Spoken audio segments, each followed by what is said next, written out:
Hi, Gene here with today's thought, and today's thought is going to pick up on what we all know, that the House is going to go forward with an impeachment inquiry. Now, the White House is already on it. They've already created a war room to respond to whatever the impeachment committee. I think there's going to be three, or I think it's going to be handled out of oversight, but Ways and Means and Judiciary are cooperating. There's basically three chairmen that are working together, and I don't know if there's going to be, actually there may be a joint committee of all three. So we'll stay tuned for that. But the White House is on it, and so we already have from an official, well, here we go, from the White House. I'm going to put up the headline here. White House to send letter urging news outlets to, quote, ramp up scrutiny, unquote, of Biden impeachment inquiry. And from the article, President Biden's White House is planning to send a letter to some of the country's most prominent news organizations, including CNN, the New York Times, and Fox News,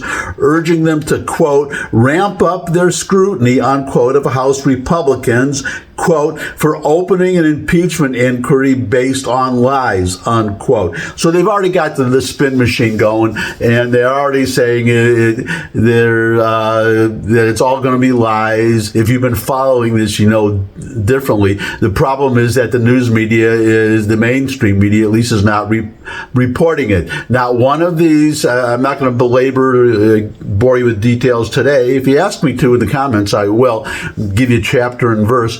But all the scandals, the laptop, the whistleblowers, the IRS whistleblowers, the emails, the recent ones that just surfaced showing that both the United States administration and in Europe, they were happy with Shokin, the prosecutor in Ukraine, and they were satisfied with his fighting corruption and the $1 billion that were in play, $1 billion loan guarantee or whatever, that was that Ukraine deserved it, that they were doing, the prosecutor was doing everything he was supposed to do. Not only that, but that they were impressed.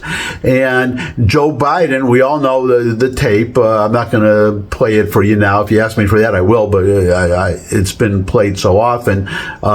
He got he said, if you don't fire the prosecutor, you're not getting the $1 billion.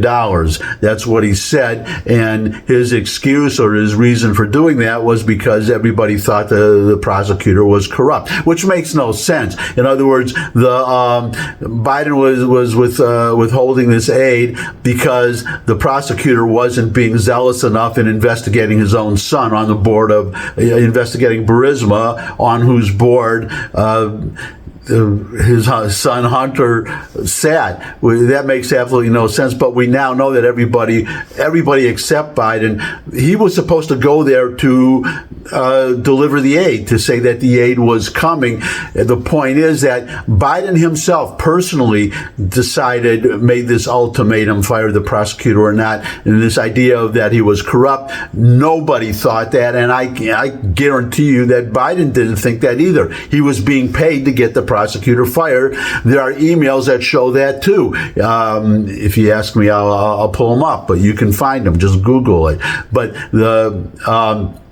so now that's what the impeachment inquiry is going. Now they're saying, oh, no direct evidence that Biden benefited. Well, the evidence, the White House is stonewalling. Some obvious things that they would want would be the Biden family's bank records, and the House is expecting they anticipate having to go to court to get access to those records. And an impeachment inquiry gives them the power to get those records. But just as a matter of law, Biden doesn't have to personally benefit if he's doing it.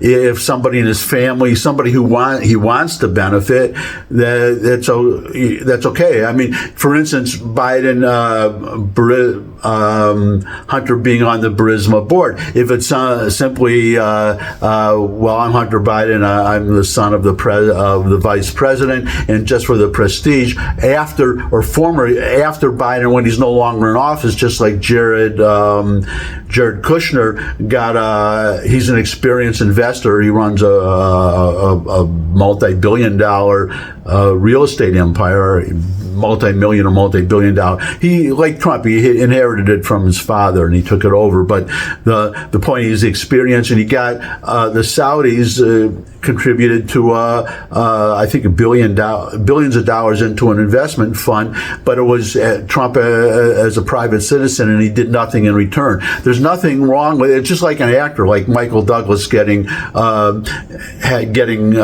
auditions for movie parts more easily than you and I could, because he's the son of Kirk Douglas, so that helped him. That's okay. It's only if Kirk Douglas does something illegal to get Michael Douglas a part, that's a whole different ball of wax, and it doesn't matter whether Kirk Douglas benefits, because he does. He benefits actually because he got something that he wanted for his son. So that argument is crazy, but I'm kind of getting off the point here, so let me get back on, which is that this idea of asking the media to scrutinize. What they're really saying is to continue to lie, to to spin the news for the White House, to make everything that the impeachment inquiry is doing, to make that look bad,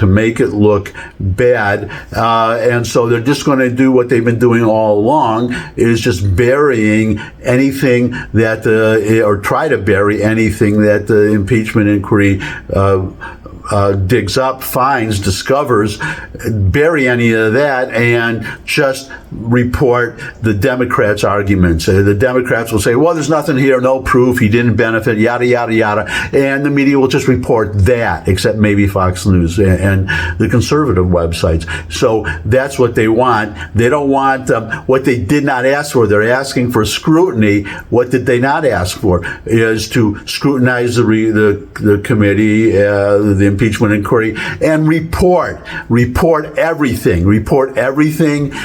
They're not asking for that because they don't want that. So I'm going to end with a little meme here. This is something a gentleman named Jim Treacher, he's some kind of he's one of these bloggers, and he, a long time ago, 2014, he put up a tweet, and it surfaces every so often, but this is what you have to know. This is the most important thing, and I'm putting it up right now.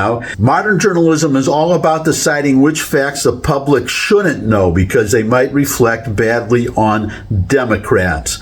That's all you have to know, that the media that we have today, they used to see their job as reporting what the public should know, but that's not the way it is anymore. They will just report what they want to report if it helps Democrats, or at least doesn't hurt Democrats. But if it's going to hurt Democrats, then most of the media will just bury it. So keep that in mind, and that's my thought for today. Thanks for stopping by. If you could subscribe, that would really be great. Share this video with anyone you think would benefit from it, and come back and see me again. I would love to see all of you again, and until I do see all of you again, bye.